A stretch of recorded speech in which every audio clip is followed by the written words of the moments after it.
No niin, tervetuloa Norjaan. Mä ajattelin nyt kun nää on ollut tämmönen kuvaustauko, niin kerron vähän millä kaikilla mä kuvaan. Tossa mulla on toi ykköskamera käytännössä. Se on Sonyn HDR AS15, tämmönen action-kamera, joka on ite väsänyt tohon kiinni kypärään.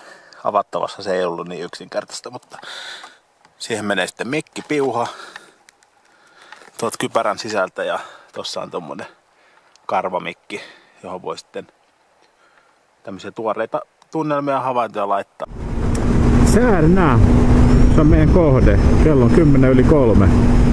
Ihan toimiva peli. Sitten on tietysti tää, mikä nyt jo tippui. Tää Lumiksi.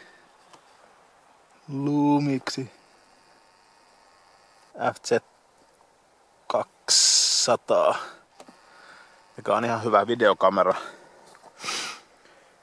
Still-kuvissa nyt menettelee, mutta on tämmönen kiva all-in-one-paketti. Että siinä saa sitten kaikki videot ja stillit samassa.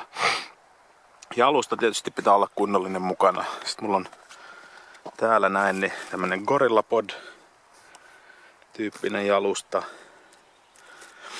Siinä on Lumixin koti.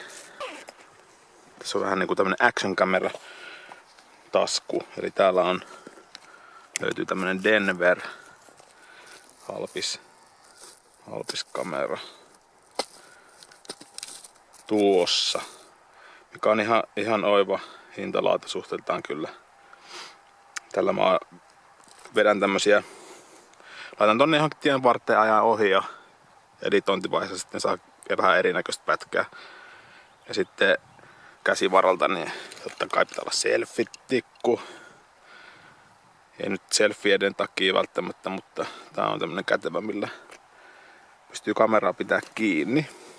Niitä nyt ei hirveän monta jaksa päivässä tehdä niitä. Se vie vähän aikaa, että mä oon yrittänyt, jos nyt yhden saa tehtyä jostain kivasta paikasta, niin se on hyvä.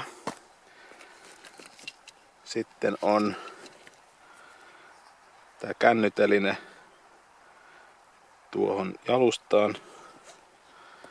Sitten tietysti virtapuolella täällä on virtapankki, joka on, taitaa olla täys, kyllä. Sitten mulla on täällä virrat tulee ulos. Ollut tosi hyvä hankinta, eli täällä on 2 USBia ja 12 voltin tommonen tupakan sytytinteline. Ja virtanappula, ettei nyt vahingossakaan nyt jää mikään tyhjentämään akkua, että se aina kiinni. Siinä mun kuvausvälineet.